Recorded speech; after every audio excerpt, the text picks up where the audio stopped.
জয় মা তারা, জয় গুরু বামদেব।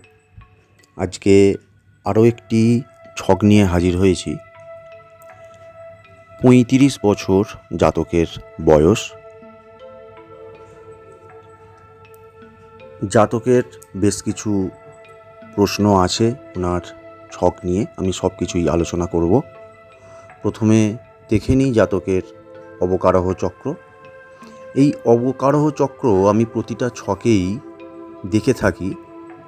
তার বিশেষ কারণ হচ্ছে এই ছকটিতে আগে দেখে নিতে হবে তার ক্ষমতা কী আছে। যেই ক্ষমতা জাতকের আছে তারপর যখন আমরা জন্ম ছকে গ্রহের অবস্থান দেখব, সেখান থেকে তার কোন কোন জায়গা দুর্বল, সেই জায়গাগুলোকে যখনই পাওয়ার আপ করব, তখন সেই অ্যাকচুয়াল ফলাফল যার পাওয়ার সেটা কথা সেটা সে পাবে। সেই কারণেই অবকারহ চক্র দেখা। এখানে আমরা লগ্ন দেখছি, রাশি দেখছি, করণ দেখছি, কোন পায়া পেয়েছে সেটা দেখছি। এটা দেখে এটা বোঝা যায় যে জাতকের ক্ষমতাটা কতটা আছে। এখন এখানে দেখা যাচ্ছে মকর লগ্ন। এই মকর লগ্নের অধিপতি শনি, অর্থাৎ জাতকের মধ্যে দুরকম ক্যারেক্টার লক্ষ্য করা যায় এই মকর লগ্নের জাতকের। এরা প্রচণ্ড ধৈর্যশীল হয়, এরা নীতিপরায়ণ হয়, এরা জীবনে কোনো সময় যদি ব্যর্থতা পায় এরা কিন্তু হতাশগ্রস্ত হয়ে পড়ে না। এরা নতুন করে লড়াই করার ক্ষমতা অর্জন করে।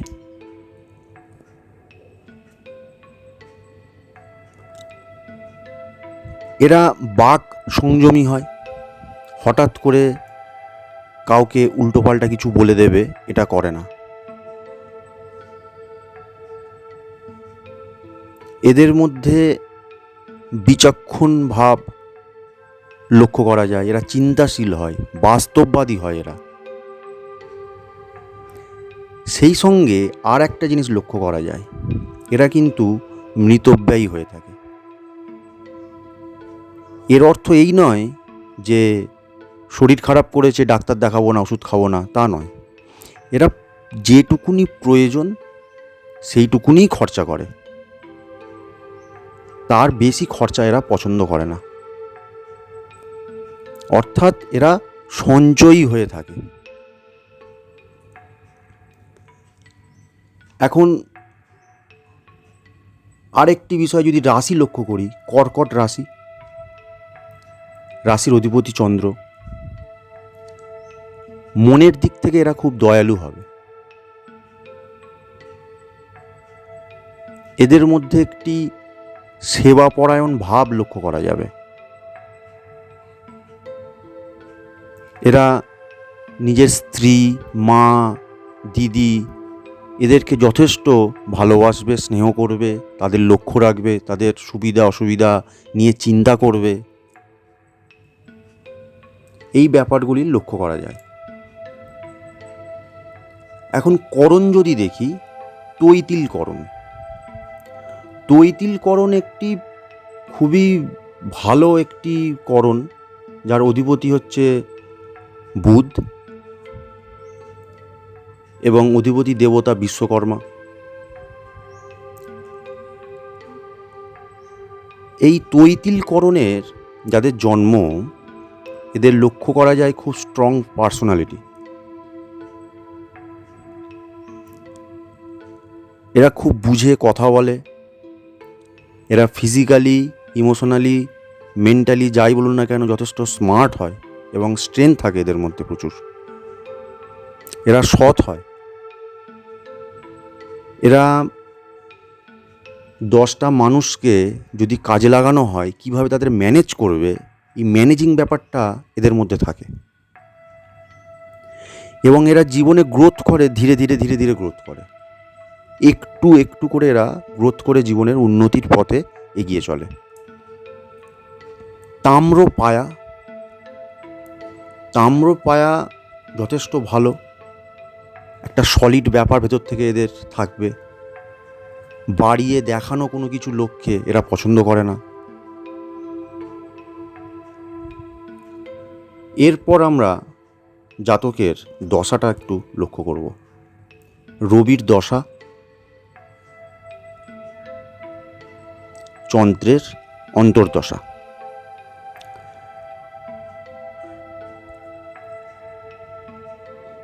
এবারে আসছি আমরা মেন চার্টে, যেখানে দেখে নেব লগ্নে শনি এবং রাহু বসে রয়েছে। এই শনি রাহু লগ্নে বসে থাকার দরুন সাপিক দোষ তৈরি হয়েছে জাতকের জন্মছকে। সেই সঙ্গে যদি লক্ষ্য করি সমসপ্তমে দৃষ্টি দিচ্ছে, যেখানে চন্দ্র এবং কেতু বসে রয়েছে।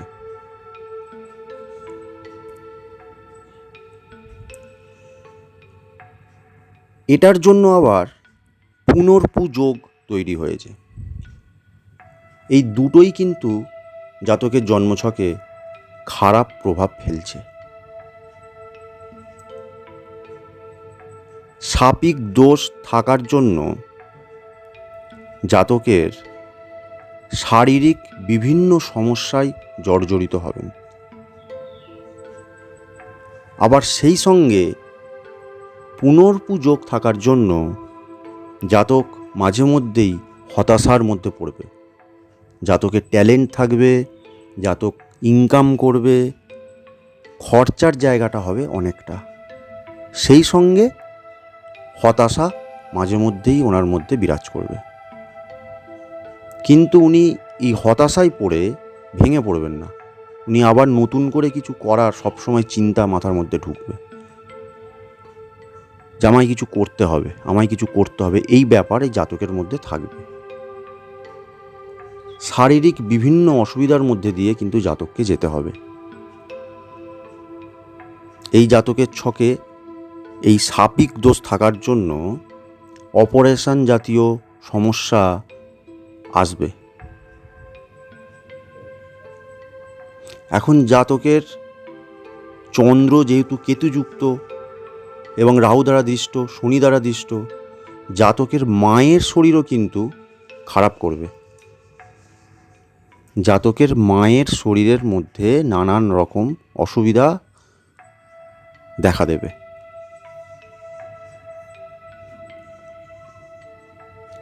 জাতকের দ্বিতীয় কোনো গ্রহ নেই, কিন্তু দ্বিতীয় অধিপতিকে শনি এবং লগ্নের অধিপতি শনি লগ্নে বসে আছে কার সঙ্গে? রাহুর সঙ্গে।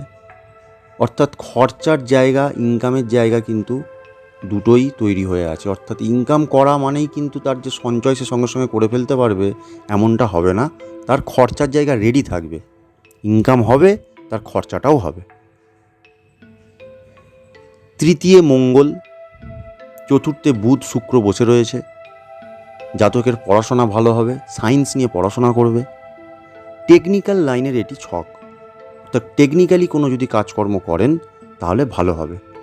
এই বুধ হচ্ছে ষষ্ঠের অধিপতি, সেই সঙ্গে নবমের অধিপতি।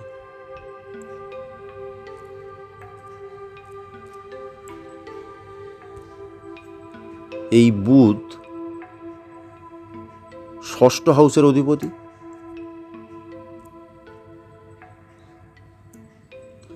আবার নবম হাউসের অধিপতি। অর্থাৎ জাতকের চাকরির ক্ষেত্রেও কিন্তু খুবই ভালো। এই শুক্র দেখা যাচ্ছে যে কর্মের অধিপতি, এই শুক্র যে কর্মের অধিপতি অর্থাৎ দশম হাউসের অধিপতি কেতুর নক্ষত্রে বসে রয়েছে।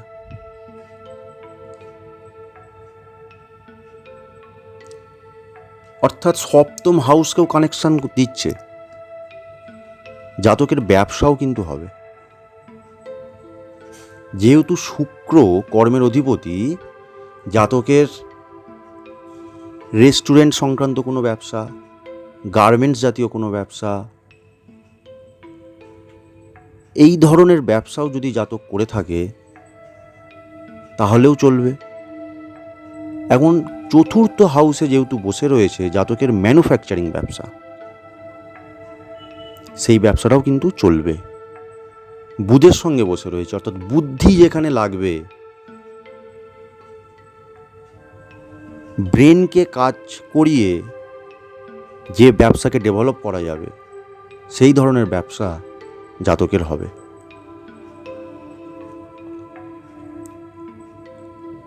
আবারও বলবো, জাতকের শারীরিক দিক থেকে নানান রকম সমস্যার সম্মুখীন আসবে, ওনাকে ওটা যথেষ্ট লক্ষ্য রাখতে হবে।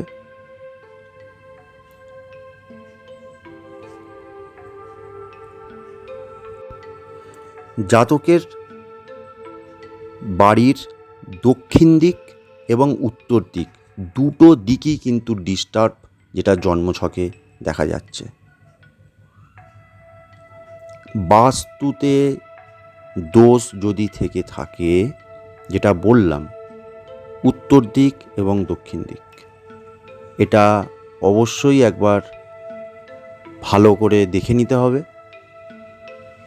জন্মছকে দেখা যাচ্ছে এবং সেটা বাস্তুতে দেখে নিতে হবে। যদি থেকে থাকে তাহলে কিন্তু এই সমস্যা আরও প্রকট রূপ নেবে।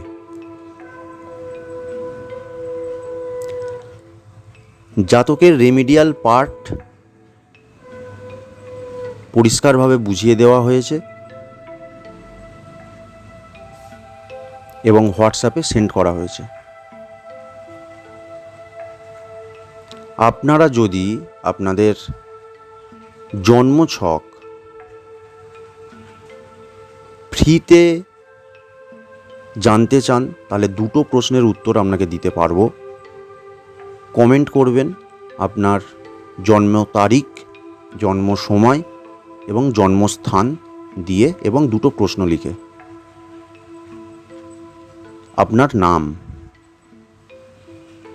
এগুলো দিয়ে যদি আপনারা কমেন্ট বক্সে লেখেন তাহলে আপনার ভিডিও আপলোড করা হবে, এইভাবেই বলা হবে এবং দুটো প্রশ্নের উত্তর আপনার দেওয়া হবে। পেড সার্ভিস নিতে চাইলে ডেসক্রিপশন বক্সে লিংক দেওয়া আছে, ইমেলে আপনাদের এই বিষয়গুলো পাঠাতে হবে এবং আপনাদের হোয়াটসঅ্যাপ নাম্বার ইমেলে পাঠাতে হবে, আমরা যোগাযোগ করব। অসংখ্য ধন্যবাদ।